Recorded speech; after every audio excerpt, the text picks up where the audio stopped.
The eldest in the family.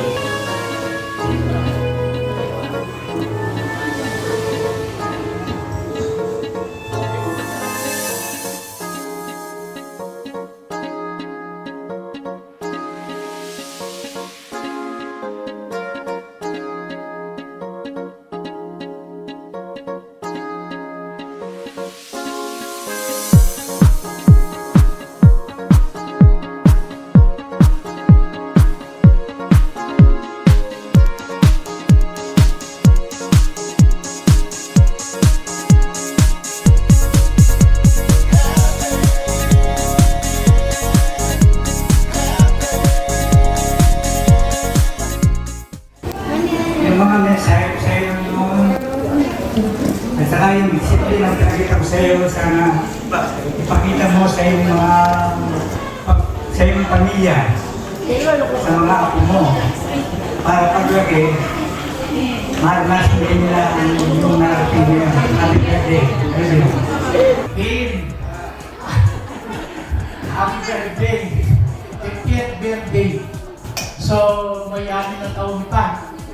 So, laging nag-iingat, lalo na pag may responde tayo.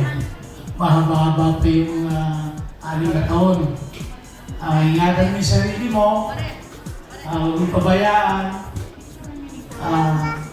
Lalo na may mga diabetic tayo, may mga high blood tayo.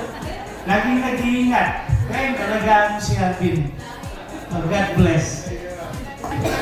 Happy birthday, Arvin.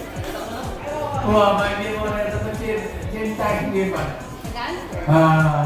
Sana, basta mo ba yung dapat mo pa yung parang hindi mo? Nung ako, ba mo ang pag-aaral mo?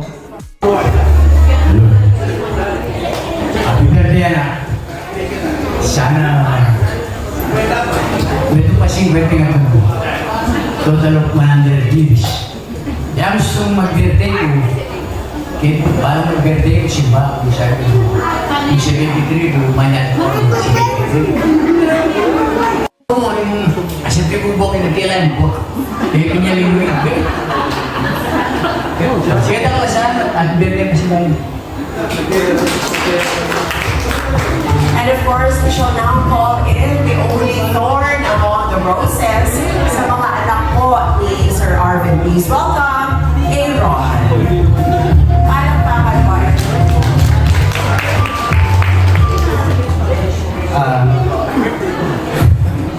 Happy birthday, hindi ka man perfect, pero ginagawa mo naman yung best mo para magpakatatay sa akin. Ayun, nagagampanan mo naman siya. And thank you. Thank you. Happy birthday.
Okay, sir, make a wish.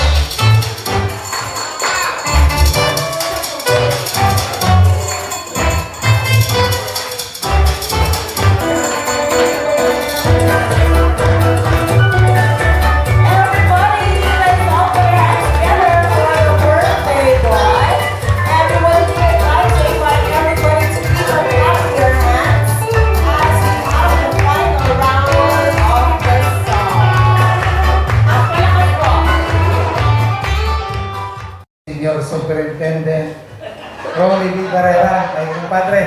Pare, ang message ko, una, siyempre, papasalamat ako kay God.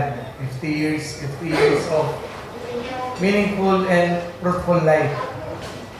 A life that's full of challenges, mga sangkaterbang pagsubok sa buhay, sangrekwang pakikibaka sa trabaho, at sangrekwang sunog na pinapatay.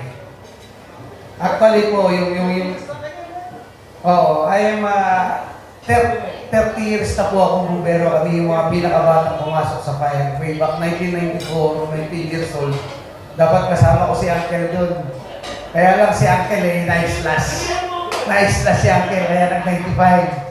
And then, thankful naman ako, siyempre, thankful ako sa Bureau of Fire. Pinasok ako ni Uncle June, nung may problema ako, tinulungan ako ni Auntie Dari. Alam ni Auntie Dari, ako na naging problema ko. Alam ni Auntie Dari yun. And then, nandyan yung mga magulang ko na full support. Si Ma, si Tang, nandyan. Yung family ko, at higit sa lahat, yung mga kaibigan ko na palaging nandyan sa tabi ko. Ang mga kaibigan ko na sa bureau na laging nagtatanggol. Kasi, yung pangarap ko na marating yung kung ano ako ngayon, kung hindi ko napangasawa ang isang Rowena Domingo, ang unang panahon, si Alvin ay isa kasi kung bumbero ng unang panahon. Alam ni Paring Nani yan. Si Paring Nani ang may kasalanan kung bakit si Weng ang napangasawa ko.